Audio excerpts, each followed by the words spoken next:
Duro din ang nagbag-o, umpisa kang kita nag-istar sa kalibutan. Sa atin pagpanglugayawan sa diyang nga kalibutan, kita naglagas kang sangka kabuhi nga mahamungaya. Kag sa pagpanghanggab kang atin ginahandem, duro ang mga katawhan kag tinuga ang atin malapakan. Kag duro kananda, wara ta madiparahan nga nasangtan kang tuman ta nga pagpaningkaras para sa atin kaugalingan nga pag-ugwad. Kadya nga bulan kang Agosto, ginaselebrar natin ang pagkilala sa dulungan kag pagtugro kang importansya bilang parte kang atin kultura.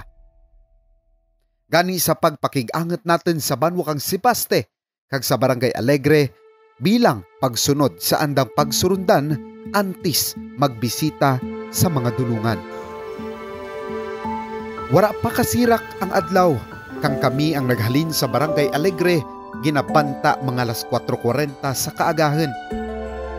Suba, barabanglit, matag-as nga bukid, nga may daragkel nga mga kakahuyan, amura ang pira ka mga kinaiya kang lugar. Panaw kami sa silid kang masobra sangka oras antes maabot ang lugar kung sa diin ang mga dulungan. Sa wara magbuhay, pag abot namin sa lugar, nagpakita ang mga dulungan. Ugaring tama karaya ang anda ginahaponan, rason nga nagsaylo kami kang aman nga pwesto para magparapit kananda. Tengad sobra karaya ang posisyon kang diyang mga dulungan, maparapit-rapit kami gamay. Gid nga mabulaan naman kang klaro nga footage.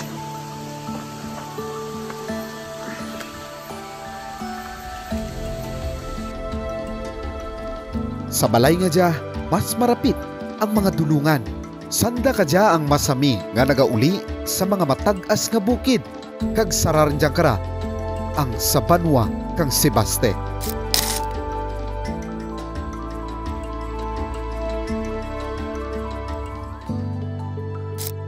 Ako galit si Roland Estudioso, isa kang volunteer Bantay Gubat dyan sa Barangay Alegre. Sa idalon kang pag-training sa amon kang Haribon Foundation. Ang laki kag bayi kang dulungan niya. Ura gid sundaro sa agabulag. Ura sa agabulag gid. Siguro sa time kung magmangitlog ang bayi, amuray ay nga makasulod ang bayi sa buhok kakahoy kag makapangitlog. Ginasagod ka na rin akang laki. Ginasagod rin akang laki. Kag astari magbukto to ng itlog to silod. Sige nga suporta kang laki kriya. So amuran ang delikado nga mapatay ang laki kag ot magpatugon sa ng pamilya to silod. Paborito man kang dulungan ang magtinir sa mga temandek nga puno, parehas kang balakbakan, tanjile, lawaan, kagliptog, pati man ng nagapamunga nga mga puno, parehas kang bakan, tapuyay, lumboy kag bugnay.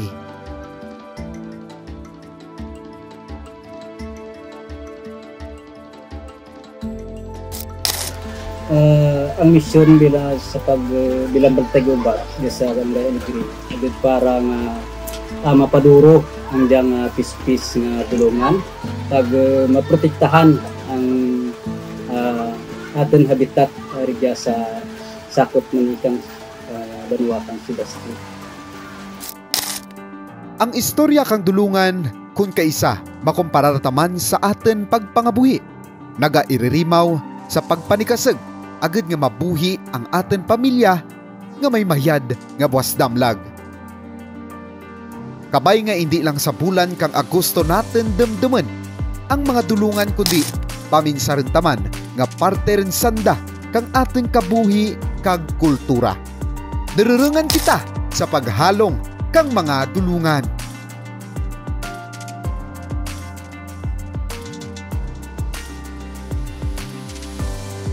Kadya nga gusto atin git celebrar ang dulungan mo. Ang dulungan hindi lang sa kapispis, it is also a symbol of life. Nagkasak ang akong pagkabalanse ang ating kamutira. Diya sa antike, bahal ang role kang dulungan. Ilala sanda kadya nga farmer of the forest. Sanda nagarapta kang mga liso kag nakabulig tubo kang mga puno. Parte rin kang ating kultura sa antike ang dulungan. So kung sa tribe sanda, it means ang ating forest kapatunay na antique. Gani ating halungan kag sanda protektahan because when we protect dulungan, we are also protecting our culture and the future generation as well. Gani ating gid sanda pamlinga.